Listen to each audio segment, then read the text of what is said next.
अस्सलाम वालेकुम। आपको आज के प्रोग्राम में खुशामदीद। सेनेट इलेक्शन के तरीकाकार के हवाले से सियासी जमातों की जो बहस है, इसमें तमाम जमातें इस बात पर मुत्तफिक हैं कि मुतनासिब नुमाइंदगी सब जमातों का हक है और हॉर्स ट्रेडिंग या वोटों की खरीदो फरोख्त को रुकना चाहिए। सदारती रेफरेंस में अदालत भी इस तरीकाकार को कानूनी तौर पर वजह करने पर गौर कर रही है, लेकिन इसके साथ साथ बयानियों की भी एक जंग है जो इसके साथ जुड़ी है और वो बड़ी जारहाना है। इस माहौल में गुज़िश्ता रोज पंजाब से एक अहम खबर है, जहां सेनेट की तमाम 11 जनरल नशिस्तों पर उम्मीदवार बिला मुकाबला मुंतखब हो गए। इससे पहले खवातीन और टेक्नोक्रेट की नशिस्तों पर उम्मीदवार बिला मुकाबला कामयाब हो चुके हैं। ये इंतहाई गैर मामूली पेशरफ्त है। पंजाब वो सूबा है जहां पाकिस्तान तहरीक इंसाफ और मुस्लिम लीग नून के दरमियान सियासी दर्जा हरारत सबसे ज्यादा है। डस्का इलेक्शन में और जो दीगर ज़िमनी इंतखाब था वजीराबाद, डस्का उसकी ज्यादा बड़ी मिसाल है। इस माहौल में ये कैसे हुआ कि तमाम सेनेटर्स सियासी जमातों की बाहमी रजामंदी से बिला मुकाबला मुंतखब हो गए, जबकि इस सूबे में नाराज अरकान के हवाले से भी बहुत सारी चहमगोइयां थी। इतलात यह है कि इस मामले में स्पीकर पंजाब असम्बली परवेज इलाही ने मरकजी किरदार अदा किया, जिन्होंने मुस्लिम लीग नून की क़यादत और साबिक सदर आसिफ अली जरदारी से राब्ता किया और उसके बाद जो जायद उम्मीदवार थे उनके कागजात वापस ले लिए गए। अब सेनेट इंतखाबात की बहस चाहे सियासी हो या कानूनी, इस सारी बहस में दो बातें अहम हैं। पहली यह कि सियासी जमातों को उनके अरकान के मुताबिक मुतनासिब नुमाइंदगी मिलनी चाहिए और दूसरा हॉर्स ट्रेडिंग का खात्मा होना चाहिए। ये दोनों मकासद पंजाब में हासिल कर लिए गए, एक सियासी हल निकाला गया। बाकी सूबों में देखा जाए तो सेनेट इंतखाबात के हवाले से सिंध में जो 7 जनरल नशिस्तें उस पर 10 उम्मीदवार हैं, केपी में 12 नशिस्तों पर 25 उम्मीदवारों के दरमियान मुकाबला है, जबकि बलूचिस्तान में 12 नशिस्तों पर 32 उम्मीदवार मद्दे मुकाबिल हैं। क्या सियासी जमातें पंजाब की तर्ज पर बाकी सूबों में इसी फार्मूले पर मुत्तफिक हो सकती हैं कि इस मरतबा सेनेट इलेक्शन में वोटों की खरीदो फरोख्त ना हो? एक तो प्रोग्राम में इस पर बात करेंगे। दूसरा, डस्का इलेक्शन के हवाले से भी हुकूमत ने जो इलेक्शन कमीशन का फैसला चैलेंज करने का इकदाम है उसको अपोजिशन तनकीद का निशाना बना रही है, उस पर भी बात होगी। और आज एक और अहम खबर आई कि हुकूमत ने कतर के साथ LNG के नए मुआहदों पर दस्तखत किए हैं और हुकूमत का यह कहना है कि पुराने मुआहदे की निस्बत 31% कम कीमत पर यह LNG मिलेगी। और वज़ीर-ए-आज़म इमरान खान ने तो कहा कि हर साल मुल्क को $30 करोड़ की बचत होगी।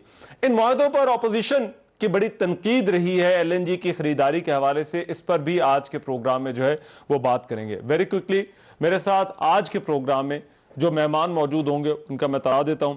अंदलीब अब्बास साहबा हमें ज्वाइन करिए पाकिस्तान तहरीक इंसाफ से, बहुत शुक्रिया अंदलीब साहबा। चौधरी मंजूर साहब पाकिस्तान पीपल्स पार्टी से, वो आज के प्रोग्राम में हमारे साथ मौजूद होंगे। मियां जावेद लतीफ साहब स्टूडियो में तशरीफ ला चुके हैं, इनको माइक लगता है कुछ ही देर में जो है ये डिबेट में जो है वो ज्वाइन कर लेंगे। मियां साहब का बहुत शुक्रिया। मैं इस डिबेट का आगाज अंदलीब साहबा आपसे करना चाहता हूं।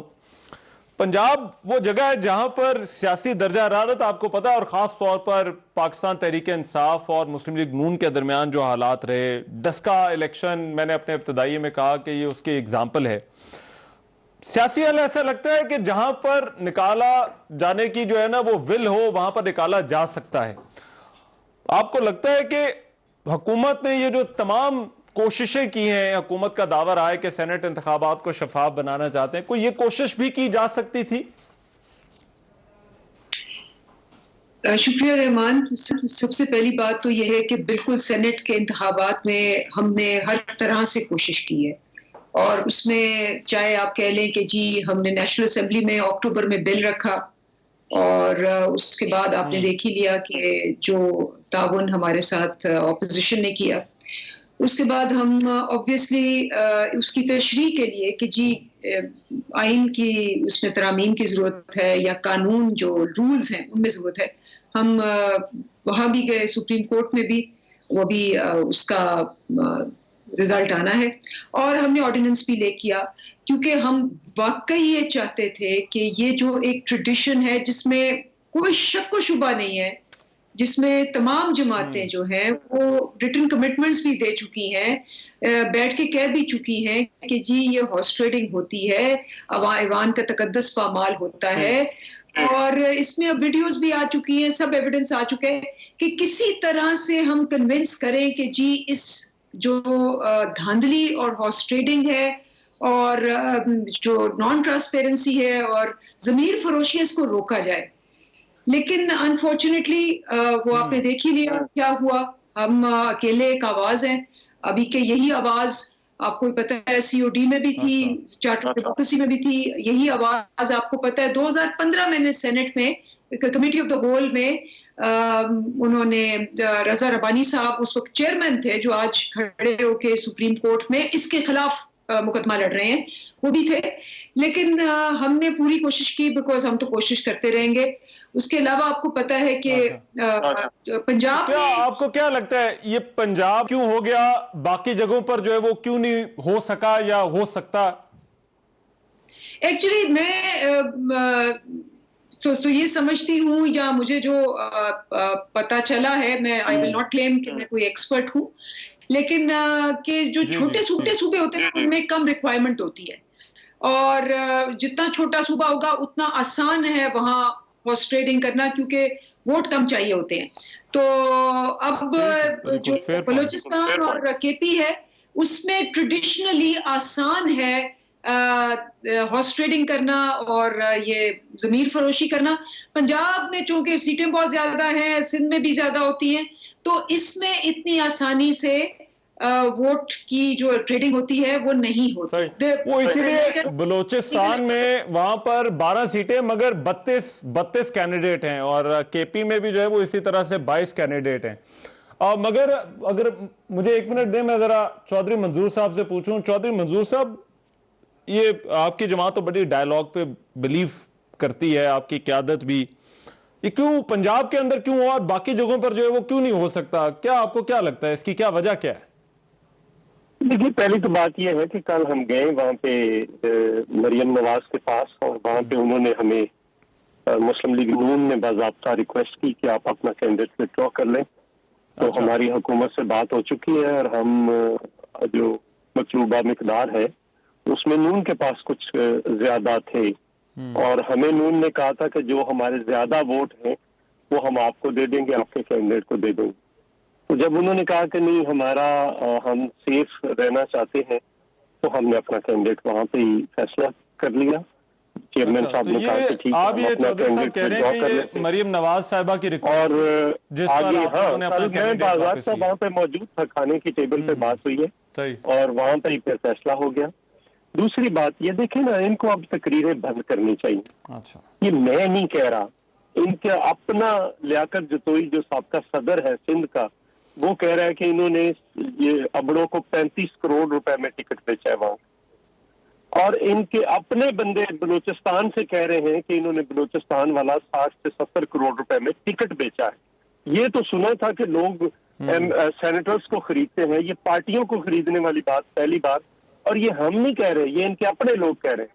और अब बलूचिस्तान में क्या हुआ है कि उसको पहले टिकट दिया, फिर विड्रॉ कर लिया, वो बाप पार्टी में चला गया, वहां पे टिकट मिला, और अगर पैसे नहीं पकड़े थे तो इन्होंने अपना कैंडिडेट क्यों विड्रॉ किया? वहां अपना कैंडिडेट विड्रॉ कर लिया, उनके हक में, वो जो ठेकेदार है, क्या नाम है उसका, उसके हक में अपना कैंडिडेट विड्रॉ कर लिया। अब ये इनको जेद नहीं देता कि ये दूसरे लोगों को कोई बात करेंगे। ये पहले वो पंजाबी के अंदर ना अपनी पीढ़ी थले डंगोरी फेरो। अच्छा, पहले अपने घर को देखें, इनकी अमली तौर पर बगावत हो चुकी है पीटीआई के अंदर, सिंध के अंदर बगावत हो गई है, गवर्नर के खिलाफ खत लिख दिया है। जो गवर्नर का ग्रुप है वो कह रहा है वाडा को वोट नहीं देना, जो वाडा का ग्रुप है वो कह रहा है गवर्नर को पहले हटाओ। फिर उसके बाद लियाकत जतोई की प्रेस कॉन्फ्रेंस, इसी तरह से बलूचिस्तान का इनका जो प्रेसिडेंट है उसने इनके खिलाफ प्रेस कॉन्फ्रेंस कर दी। वजीर आजम जाता है केपीके में, वहां पे 20 लोग नहीं जाते, MNS MPS उसके वजीर आजम के पहुंचने पे। जितना भी जरूरी काम हो वजीर आजम एक पहले तयशुदा अनाउंस करके गए हैं। अच्छा। वो अचानक तो नहीं यहाँ से हेलीकॉप्टर पकड़ा और चले गए। तो अमलन पीटीआई टूट चुकी है, और ये इसी का इसका यही मुकद्दर था। और अब अगर यही मुकद्दर था इसलिए कि इधर उधर से बंदे पकड़ के जमा किए हुए थे, वो जी वो हाथ उठा है सर, तो जो जहाँ के लोग थे वहाँ पे पहुंचना शुरू हो गया। ठीक। और बाकी भी आप देख लेना, चंद दिनों तक आपको आवाजें सारी। ठीक है, मैं मगर ये जरा पंजाब वाली इस पे वापस आता हूं, क्योंकि देखे जहां पर ये सारी बहस की ना चौधरी साहब, असल में क्योंकि इस पे इतने टीवी शोज हुए, सुप्रीम कोर्ट इस पर जो है वो डिबेट चल रही है, जो सियासी जमातों के बयानी हैं उनमें भी जो है वो एक दूसरे पर ओपन बैलेट, सीक्रेट बैलेट, कौन शफाफ चाहता है कौन नहीं चाहता, मिलकर बैठे हैं, एक सियासी हल निकला है। मियाँ साहब और मरियम साहबा ने जो है वो कह दिया पीपल्स पार्टी को कि अपना कैंडिडेट वापस लेने। आप तो कहते बात ही नहीं हो सकती, बट कहीं ना कहीं ये मार्जिन ऐसा लगता है मौजूद है कल वाली डेवलपमेंट के बाद। मैं जो अभी आप गुफ्तगू कर रहे थे, इस पे बात करने से पहले जो आपने सवाल किया इस पे बात कर लेता हूँ कि ये आपको 3 तारीख को नज़र आएगा। अच्छा। हम सहूलतकारी कर रहे हैं यूसुफ रज़ा गिलानी के लिए। हम किसी तौर पर भी नहीं चाहते कि यूसुफ रज़ा गिलानी जो हैं वो किसी मुश्किल में आए। अब आ जाएं। नहीं, आपका मतलब कहने का मकसद ये है कि इसका जो रिजल्ट है, ये जो इस बात फैसले का सर मेरी तरह गुजारिश सुन लो ना, गुजारिश सुन लो। तुसी गल मैं नहीं कीती, गल तुसी कीती है। तुसी ये कह रहे हो कि ਇਹਦਾ ਜਿਹੜਾ फ्रूट है, आपने ਤੁਹਾਨੂੰ इशारा जो समझा देता सर मैनू नहीं समझ आया सर, मैं इस करके मैं खुल के पूछना चाहता उन्होंने को। ठीक है, मैनू नहीं समझ आया, मैं तो वैसे बड़ा नालायक जिहा तालिब इल्म है। ਤੁਸੀਂ कह रहे हो ਇਹਦਾ फ्रूट ਜਿਹੜਾ है वो 3 तारीख ਨੂੰ 3 मार्च को आपको इसका जो है वो देखिए बात सी है कि पीटीआई के वोट कितने थे, किन लोगों ने आके शिकायत की पंजाब असेंबली के स्पीकर से, पीटीआई के लोगों ने क्या कुछ कहा, ये भी आपके इल्म में है। आपके बात ये भी इल्म में होगी कि हमारे 3 जनरल सीट जो थी उससे 21 वोट जायद थे। आपके बात ये भी इल्म में है कि इलेक्शन में नहीं, इसी इलेक्शन के लिए आपके इल्म में ये भी बात होगी कि 10 वोट हैं पीपल्स पार्टी के। आपके बात ये भी इल्म में है कि काफ लीग के वहाँ कितने वोट हैं और कमल अली आगा जो हैं वो सेनेटर बन गए। मतलब ये ना करें, आप बड़े सियाने हैं, मतलब सारी चीज़ें हमसे ना कहलवाएं। हम ये आपको ज़रूर कह रहे हैं कि हम हर सूरत चाहते हैं अच्छा कि यूसुफ रज़ा गिलानी जैसा एक बेहतर जो एक नेशनल एक स्ट्रक्चर का लीडर है उसको। मगर सर इतनी तो गुजारिश, इतने मेरी अगर बात की आप तस्दीक कर दें कि आप ये कह रहे हैं कि जो बिला मुकाबला मुंतखब हुए हैं इसका असर यूसुफ रज़ा गिलानी के इलेक्शन पर पड़ेगा। देखें बात यह है कि पीडीएम कोई ऐसा काम नहीं करेगी जिससे ये मैं ठीक समझाऊं कि नहीं समझा सर? मेरा ख्याल है कि आप काफी ठीक समझते हैं। अच्छा, और कहलवाते दूसरों से हैं, मगर हर चीज की आपको समझ मेरे कहने से तो कुछ होना नहीं है ना सर, आपके कहने से खबर आपके सब कुछ इल्म में है। अच्छा। अब आ जाएं, मैं बल्कि इसको मैं मुकम्मल कर लेता हूं। मैं ये कहता हूं कि यूसुफ रज़ा गिलानी 3 मार्च को बड़े मार्जिन से मुंतखब हो जाएंगे। ये खबर है या तजिया है? वजह भी बता देता हूं।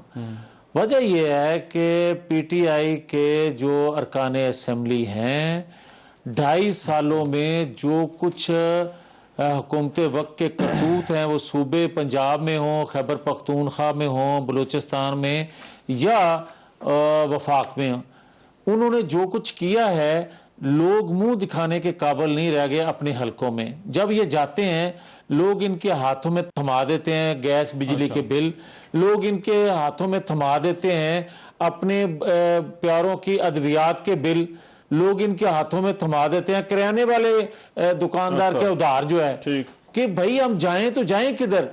अब उन लोगों ने अगर, और ये बात मैं जरूर कह दूं, अगर सिलेक्टेड जो हैं अगर न्यूट्रल रहें, अगर इनको लाने वाले न्यूट्रल रहें, तो यूसुफ रज़ा गिलानी को पीटीआई के एक बहुत बड़ा कैंप जो है वो वोट पोल करेगा। ठीक।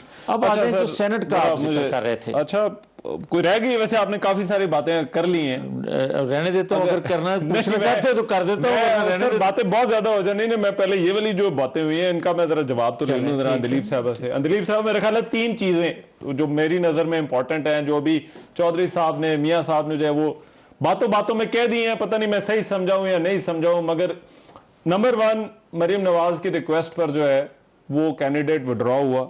नंबर 2, पंजाब में जो कुछ हुआ इसका जो ताल्लुक है वो असर पड़ेगा, ताल्लुक नहीं है मगर असर पड़ेगा यूसुफ रजा गिलानी के इलेक्शन पे।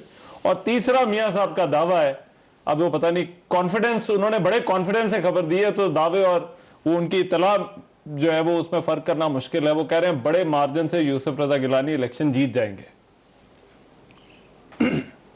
देखिए रहमान, मैं तीनों बातों का जवाब दूंगी। पहली बात तो ये है कि ये एक बड़ा जबरदस्त मौका है, जो हमारा मौकफ था कि ये सब एक है, ये सब एक है। ये जितना भी खड़े होके दूसरे को कहते थे कि घसीट घसीट के हम पेट फाड़ेंगे, बिल्कुल गलत है। ये वही यूसुफ रजा गिलानी है जिसको काला कोट पहन के मियां नवाज शरीफ ने ये कह के कि जी इन्होंने मुझे तैयब अर्दोगान जो है उन्होंने, उनकी बीवी ने हार दिया यूसुफ रजा गिलानी को कि सैलाब जदगान को दे, और इनके घर से वो हार निकला, ये भी कह चुके हैं वो।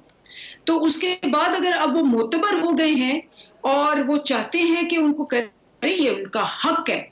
लेकिन सबको पता है कि हिस्ट्री क्या है, और सबको पता है कि 159 वोट से जब आपने वोट्स को 172 के पार करने हो तो फिर आप बाचा साहब के वो क्या कहते हैं बक्से भर भर के जब लेके जाते हैं तो कॉन्फिडेंस है इनको। 40 साल का माशाल्लाह तजर्बा है हॉर्स ट्रेडिंग का, करप्शन का, धांधली का, जमीर फरोशी का, लोगों को खरीदने का। ये तो इसमें इनके तजर्बे पे तो कोई शक ही नहीं है। क्या हफीज शेख की सीट को कोई देखें, हफीज शेख गवर्नमेंट, जाहिर बात है हुकूमत है, नंबर तो ज्यादा है, गवर्नमेंट प्लस इत्तेहादी, अब ये भी जरा दो चीजें है ना, गवर्नमेंट प्लस इत्तेहादी।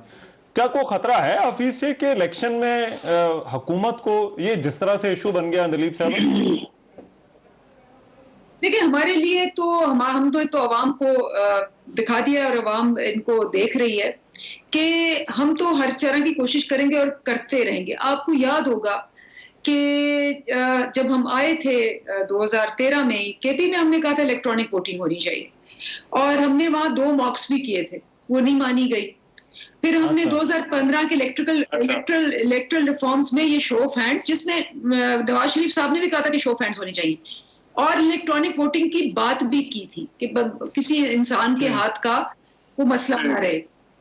आप देख लें अमेरिका में, इंडिया में, हर जगह वो होती है, और जितनी मर्जी आप धांधली के वहां भी शोर होते हैं, लेकिन वो इलेक्ट्रॉनिक वोटिंग की वजह से वो सारे शोर वो दब जाता होता है, बिकॉज वो उसके अंदर सारा रिकॉर्डर वो होता है। अब इन्होंने नहीं माना और मुसलसल नहीं मान रहे, और अब खड़े हैं फारूक नाइक साहब भी और रजा रब्बानी साहब भी, जिन्होंने 2015 में committee of the whole senate की बनाई, चेयरमैन थे, और उसमें कहा कि शो ऑफ हैंड्स होनी चाहिए। आज वो हैंड करा रहे हैं शो ऑफ हैंड्स की तरह, तो जो हैंड करा रहे हैं वो उम्मीद है कि 109 जो है वो 132 बदल जाएगा, और हिस्ट्री इनके साथ है, बिल्कुल है कि ये लोगों की कीमतें लगा के इन्होंने पिछली दफा भी 7 एमपीएस से 2 सीटें एक्स्ट्रा निकाली। कार क्या होगा? अच्छा मुझे 1 मिनट अगर आप दें, क्योंकि ये चौधरी मंजूर साहब ने पहले ये बात की थी। चौधरी साहब आपने कहा कि बगावत है, आवाजें आ रही हैं, आपकी बात भी ठीक है, वो प्रेस कॉन्फ्रेंस से गिले शिकवे ये कहीं ना कहीं खबरों में है, मगर वो सारा सूबाई असम्बली के अंदर है। अब हफीज शेख वाली जो सीट है, यूसुफ रजा गिलानी वाली जो सीट है, तो नेशनल असेंबली के, अच्छा नेशनल असेंबली में से कोई ऐसा माहौल, ऐसी कोई आवाजें जो है वो चौधरी साहब मुझे तो नहीं नजर आ रही, तो फिर ये यूसुफ रजा गिलानी को जो है वो कहां से फिर जो है वो वोट मिलेगा? आपको आमर लियाकत की आवाज नहीं सुनाई दी? अच्छा जी, मशहूर शाद की आवाज नहीं सुनाई दी? आपको वो खत नहीं नजर आ रहा जो कराची के अंदर पीटीआई के मेंबरान ने लिखा है कि अगर इस गवर्नर को तब्दील ना किया तो हम वोट नहीं देंगे? ठीक, आपको ये सारी चीजें क्यों नजर नहीं आ रही?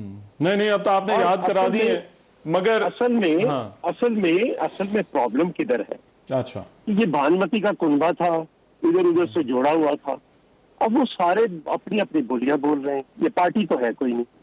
अब मसला इनका ये है कि ये जो दूसरों को कहते हैं दर्श देते थे, अब दोनों ठेकेदार जो है, एक ठेकेदार जो है वो अबड़ो है, एक ठेकेदार अब्दुल कादर है, तो लोगों को खरीदता फिर रहा है, दोनों खरीदते फिर रहे, एक सिंध में एक उधर। और इधर केपीके के अंदर भी वो कोई जाली सिगरेट वाला है जिसको टिकट दे दिया है, कोई जाली सिगरेट बेचता है जिसके लिए उन्होंने वहाँ का जो इनकम टैक्स के ऑफिसर्स है 3 उनको ट्रांसफर कर दिया है क्योंकि उन्होंने छापा मारा था। अब मसला ये है कि ये खुद इस कदर ये इसमें सारे गंद में मुलव्वस हैं, कीचड़ में खड़े हैं और कीचड़ उठा उठा कर दूसरों पर फेंक रहे हैं। मसला ये है कि यूसुफ रजा गिलानी साहब जब प्राइम मिनिस्टर थे वो पाकिस्तान की तारीख के वाहिद प्राइम मिनिस्टर हैं जिन्होंने ना सिर्फ हुकूमत को बल्कि अपोजिशन के लोगों को भी फंड्स दिए और उनके लोगों के साथ अच्छे ताल्लुकात हैं। मैं वस्त आप छोड़ दें कि लोग यूसुफ रजा गिलानी को वोट देंगे। मैं आपको ये कहता हूं कि यूसुफ रजा गिलानी को वोट बेशक ना दें, लेकिन जो लोग इनको वोट नहीं देना चाहते उनकी तादाद जो है वो दर्जनों में। जो हुकूमत को हुकूमती हफीज शेख को वोट नहीं देना चाहते और कोई कैंडिडेट ही चाहिए खड़ा कर लेंगे। और वो अगर वोट नहीं देना चाहते तो आप क्या जबरदस्ती करेंगे? जबरदस्ती वोट लेंगे? जबरदस्ती ले लेते। मैं दो नाम आपने ले दिए हैं। ये आप अपने घर को संभाल नहीं पा रहे हैं। मैंने तो आपसे पूछा था कि ये तासुर बन रहा है, बट दो नाम आपने आगे ये शकूर शाद और आमिर लियाकत का आपने जिक्र किया, बट क्या ये वाकई इतना बड़ा थ्रेट है नेशनल असेंबली के अंदर? क्योंकि उधर तो आपको 10-12 चाहिए ना, वो जिस तरह से आप कह रहे थे। 10-12 6 वोट 10-12 ना पड़े, 6 वोट टोटल उधर से इधर आ जाए तो फैसला हो जाएगा। चले ठीक है, मैं जरा पूछता हूं मियां साहब से भी और अंदलीब साहब से भी। एक ब्रेक का सर कहा जा रहा है, एक ब्रेक के बाद आते हैं।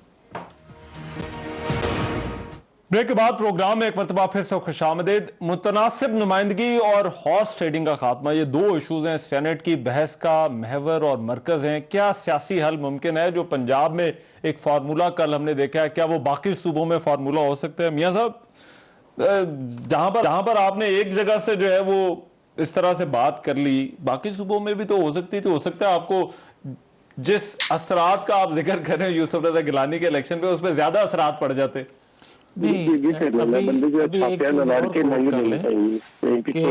अच्छा, कुछ नाम लिए ना चलिए मंजूर साहब ने। मैं बहुत से नाम है मगर मैं लूंगा नहीं। मैं सिर्फ ये कहूंगा कि क्या ये मौका नहीं है कि असद उमर जो है वो बदला लें? अच्छा, उनकी ख्वाहिश नहीं होगी? सर आपको असद उमर साहब से उम्मीद है? यार कमाल करते हैं आप। उसको जिस तरह बेइज्जत किया गया और जो उनका ओपनर था, क्या वो इस मौके पे उससे बदला नहीं लेगा? और सामने कौन है? हफीज शेख। अच्छा, अब आप लोगों को इनके पीटीआई के लोगों से उम्मीदें क्या रखनी चाहिए? पीटीआई के लोगों से उम्मीदें नहीं है, पीटीआई है नहीं। अच्छा, उम्मीदें वो हैं वो जिस तरह इकट्ठे किए गए थे अब उसी तरह बिखर रहे हैं।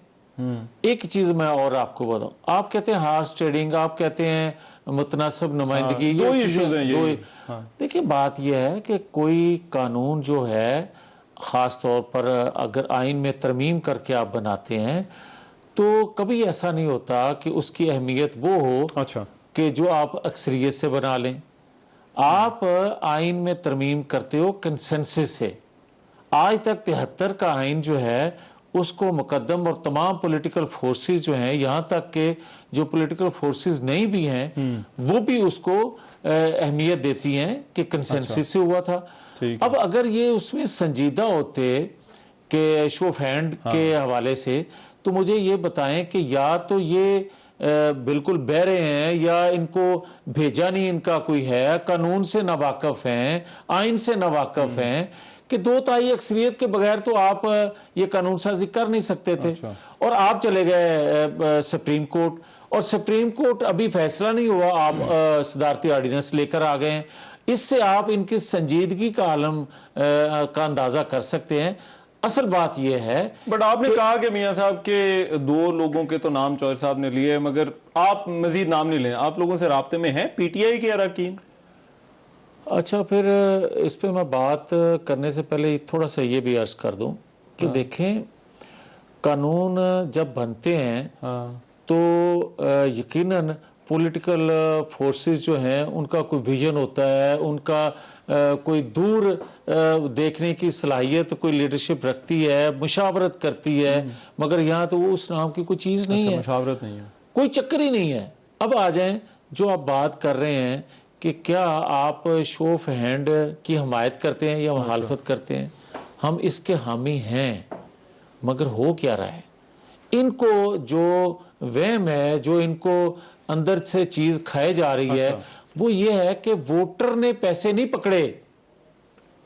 अच्छा, होता ये था कि इससे पहले वोटर बिकता था, एलीट वोट जो है वो बिकता था। ये बात दुरुस्त है। हम उसके लिए कानून लाना चाहते थे कि ये हार्स ट्रेडिंग खत्म हो। अच्छा। मगर यहां तो भाई जमात का सरबराह बिकता है।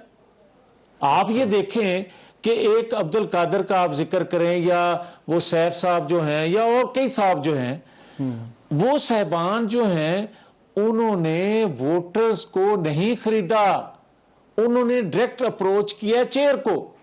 और चेयर आज कह रही है कि मुझे 50, 60, 70 करोड़ की मुझे भी ऑफर है।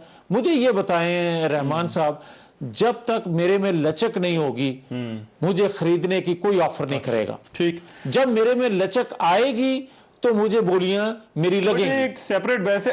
अगर आप इस तरह से करें जो पंजाब में हुआ, तो फिर आप ये सारे सिस्टम को जो है वो, अब आ जाए पंजाब जो है वो कोई हल निकाल सकते हैं। पंजाब का जो मैंने आपको अर्ज किया। जी जी। अच्छा, अंदलीब साहब से जरा पूछ लूं, क्योंकि ये मेरा ख्याल है आप दोनों के सवाल हैं। अंदलीब साहब, ये बात फिर वही आ जाती है जहां से जो है वो शुरू हुई थी, और ये मैं आपसे पहले भी जो है वो जिक्र हुआ था कि नाराज अरकान का बार बार जो है वो जिक्र होता है, और कहीं ना कहीं सारी सिचुएशन में ये समझा जाता है कि हुकूमत के अपने लोग जो हैं वो हुकूमत के साथ नहीं है। सेनेट इलेक्शन के हवाले से जो तहफ़्फ़ुज़ात है उनका नतीजा यही अखज़ किया जा रहा है, और उससे तासुर ये बन रहा है। तो ये पार्टी के लिए क्या मुश्किल सूरत हाल है, या पार्टी फोर्स ही करेगी कि ये एक पॉलिटिकल चैलेंज है आप लोगों के लिए कि ये इलेक्शन आ गए हैं और इस इलेक्शन में पार्टी को भी इकट्ठा रखना है?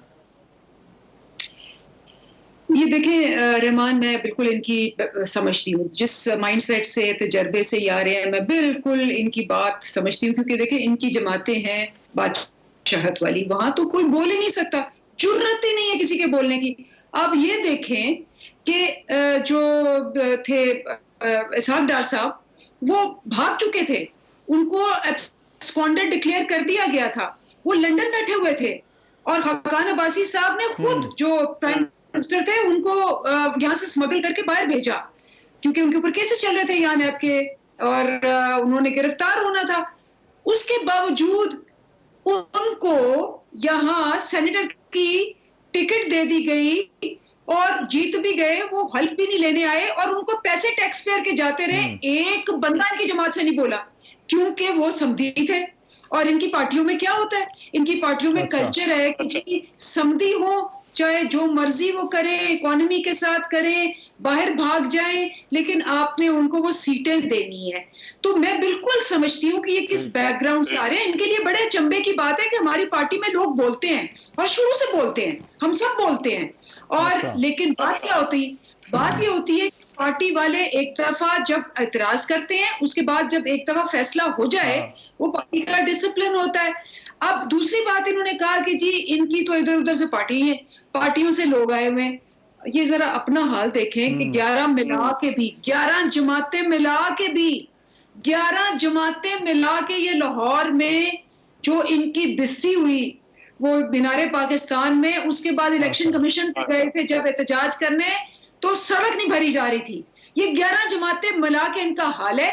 तो मैं समझती हूँ कि इनको पूरा कॉन्फिडेंस है, इनको पूरा कॉन्फिडेंस है कि पिछली दफा भी इन्होंने हॉर्स ट्रेडिंग से, करप्शन से 7 वोटों से 2 बंदे और निकाल लिए थे। इनका ख्याल है कि इसी तरह ये निकाल, ख्याल बजट में भी था, याद है बजट में भी यही हुआ था। और गवर्नर का भी पूछ लें इनसे। अच्छा, वो कैसे इलेक्ट हो गए थे उस वक्त, पता नहीं चला इनको क्या ट्रेडिंग है जो है। ये 3-4 दिन के बाद 3 तारीख है, और आप देख लेना कि क्योंकि इनका वो माइंडसेट है कि हर चीज की कीमत है, हम खरीदेंगे जैसे हमने हमेशा खरीदा है, लेकिन इस दफा फर्क होगा। मगर वो ठीक है, वो आप कह रहे जारी बात है, ये तो 3 मार्च को पता लग जाएगा। चौधरी साहब, ताड़े वास्ते हैरानी की गल होनी है सर, उनके लिए जो है वो ये नया नॉर्मल है पीटीआई के लिए, जो बात कर रही है। कुछ देर बाद जी चौधरी साहब, अच्छा मेरा ख्याल है चौधरी साहब की लाइन जो है वो ड्रॉप होगी। मियां साहब, यही सवाल आपसे सर, वो कह रहे हैं इतना हैरान ना हो, इतनी ज्यादा उम्मीदें ना लगाएं इन लोगों से, इन नाराज अरकान से, वो गिले शिकवे करते हैं, उनकी पार्टी का कल्चर है। यार मेरी बात सुने, कल्चर गिलों का ठीक है, अच्छी बात है। अगर लीडरशिप से कोई गिला गुजारी हो तो वो बंदा करता है, इससे तो मैं इनकारी नहीं हूँ, ये अच्छा आप भी कई दफा कर चुके हैं होता है जमातों में। मगर कभी किसी जमात ने ये इल्ज़ाम लगाया अपने लीडर पे कि तुम इतने पैसे ले गए हो? भाई यहाँ तो इल्ज़ाम है पैसों का। आप रोकने चले हो हॉर्स ट्रेडिंग को और कर खुद रहे हो। आप मुझे ये बताएं, चौधरी सरवर जो था, आज के जो गवर्नर हैं, वो कैसे इलेक्ट हुए थे? इनके पास तो वोट पूरे नहीं थे। अच्छा, उस वक्त क्यों ना ये आवाज उठाई? मियां साहब देखिए, बात ये है कि आपका इख्तलाफ है तरीकाकार पर कि ये हॉर्स ट्रेडिंग रोकनी है, ये मुतनासिब नुमाइंदगी होनी चाहिए।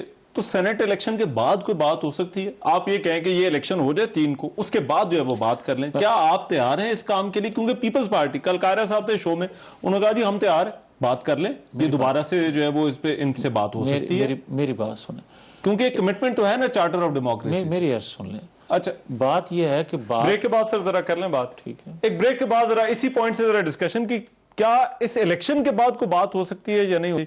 एक ब्रेक के बाद आ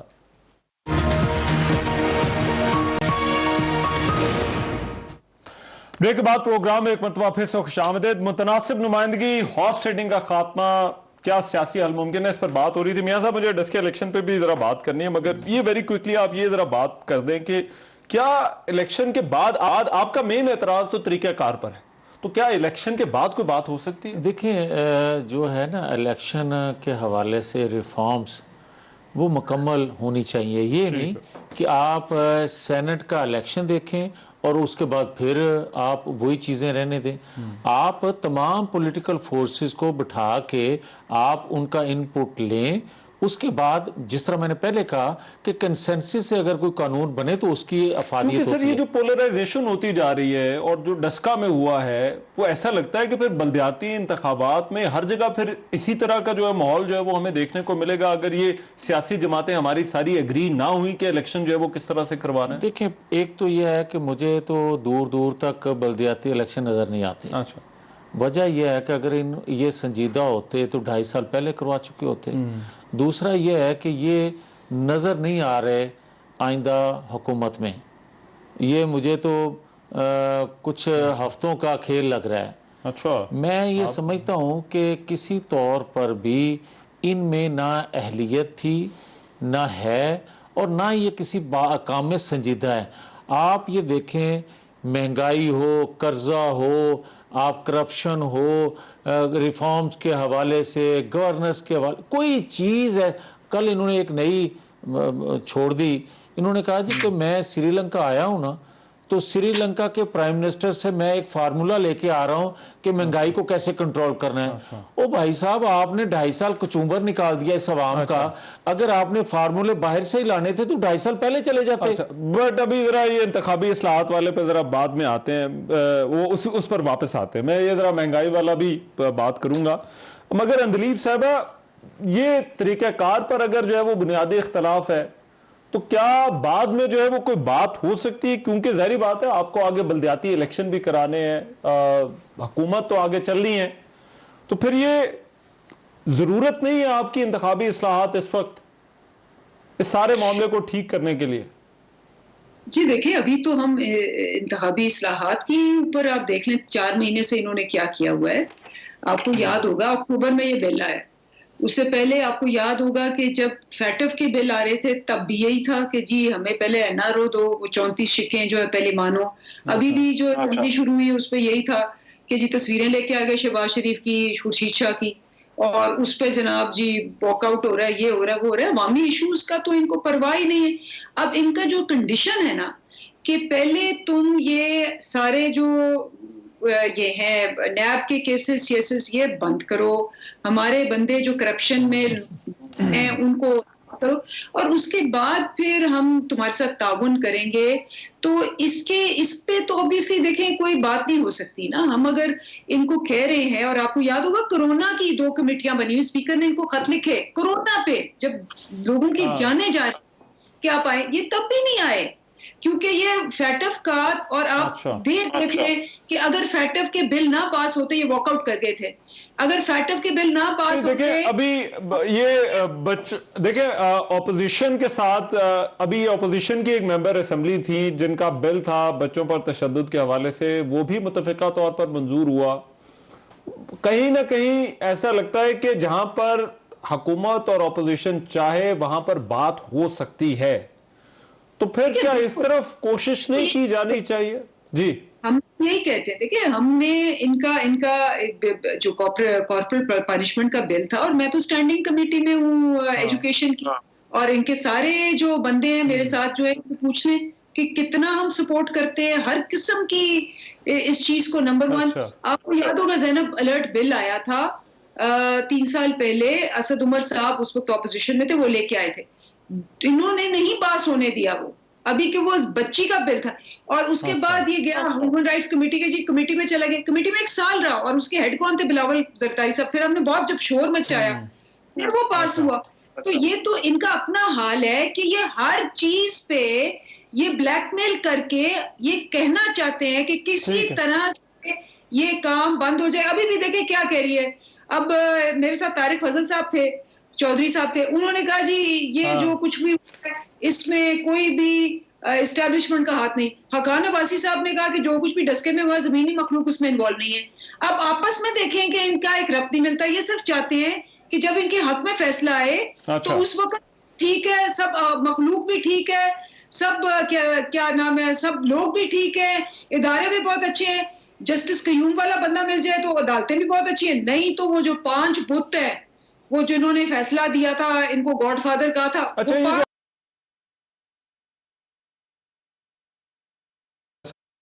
कर दिया। ऑपोजिशन कह रही कि आपने यू टर्न ले लिया है। पहले ये हमने कहीं ना कहीं पर सुना था कि जो भी इलेक्शन कमीशन का नतीजा आएगा वो मानने के लिए तैयार है, लेकिन आज वजीर आजम की अपनी लीगल टीम से भी मुलाकात हुई, जो कैंडिडेट थे वो भी जाकर जो है वो मिले हैं, खबर ये है। तो अपील करनी चाहिए थी, नहीं करनी चाहिए थी, या फैसला मान लेना चाहिए था?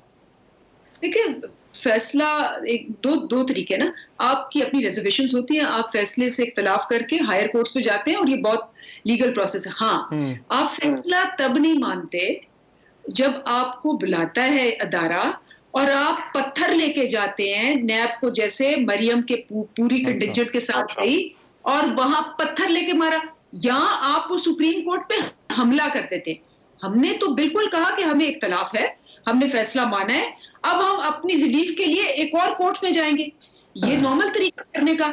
जो तरीका इन्होंने इजाद किया हुआ है, ये गुल्लू बट के जरिए उन इदारों पे हमले करते हैं जिनमें इनको रिलीफ नहीं मिलती। फॉर एग्जाम्पल, इनको बेल मिल गई ख्वाजा साद रफीक की, वो जी बड़ा खुश, ये वो।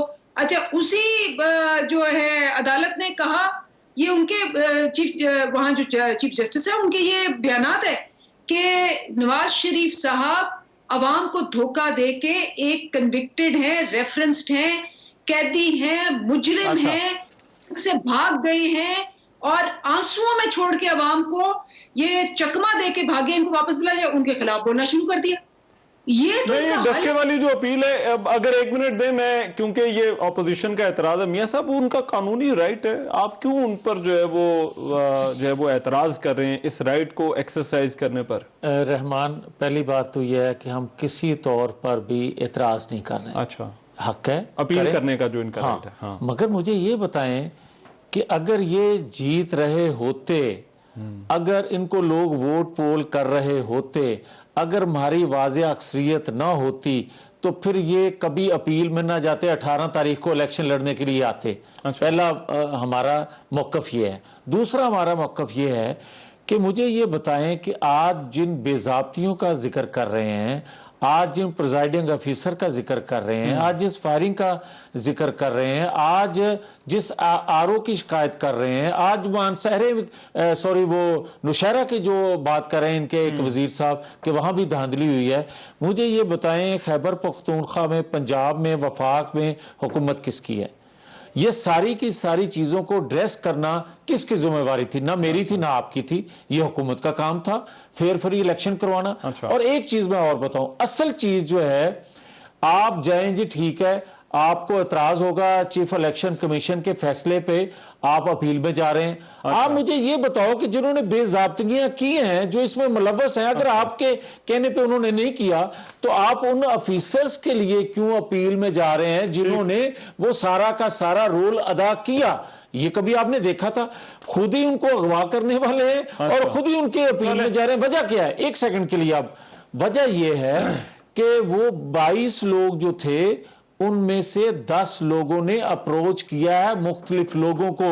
वो कह रहे हैं कि हम वादा माफ गवाह बनेंगे, जो कि हमें, यस, वो कह रहे हैं कि अगर हमारा तहफ़्फ़ुज़ ना किया गया हम वो जगह भी बताएंगे, हमें जो फोन कॉल आई जिसने की वो सबका नाम हम लेंगे। ये है असल किस्सा जिसकी वजह से उनके लिए जा रहे हैं। चौधरी मंजूर साहब, सर ये आप क्योंकि पहले आपसे जो सेनेट इलेक्शन पे बात करनी थी, अब 2 सवाल हैं। एक तो ये कि वो एक सवाल सेनेट इलेक्शन से जुड़ा है, मैं माजरत चाहता हूं बाकी मियां साहब से भी और अंदलीब साहब से, वापस जरा उस डिस्कशन पर जाना पड़ रहा है, मगर वो डेवलपमेंट आम है कि आपके 2 सेनेटर्स को हुकूमती कमेटी ने बुला लिया है। तो सर वो वीडियो वाला जो मामला है उस पर भी जरा आपका कमेंट चाहिए। और दूसरा फिर ये अपील में तो जा रहे हैं, हुकूमत कहती है हमारा एक राइट है, हम एक्सरसाइज कर रहे हैं, तो इसमें क्या एतराज क्यों कर रही है? बात तो देखिए ना, आपने एक सवाल किया था उस वक्त, उससे पहले कि ये वहां पे बाकी सूबों में क्यों नहीं होता। आप देखिए ना, सिंध है, सिंध के अंदर जीडीए ने अपने सारे कैंडिडेट खड़े किए हुए हैं, एमकेएम ने अपने किए हुए हैं, पीटीआई ने अपने किए हुए,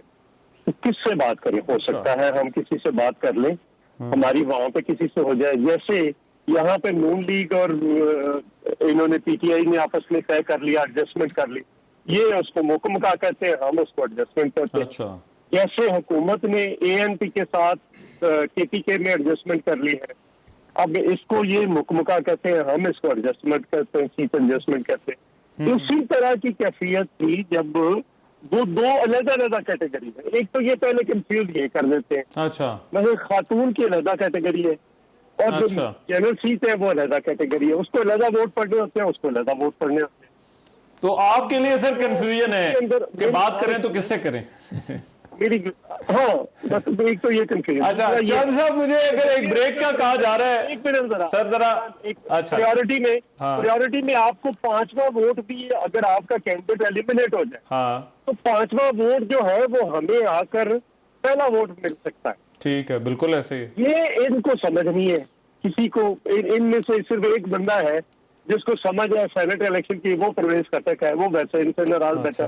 ठीक है, वो आपको पता है क्या हो रहा है। चले चौधरी साहब, ये जरा कंटिन्यू कीजिएगा खटक साहब वाली बात से, और फिर वो डस्का इलेक्शन वाला भी सवाल मैंने क्योंकि आपसे हुआ, जरा रिस्पॉन्ड कीजिएगा। ब्रेक का कहा जा रहा है, वापस आते हैं जरा उसके बाद।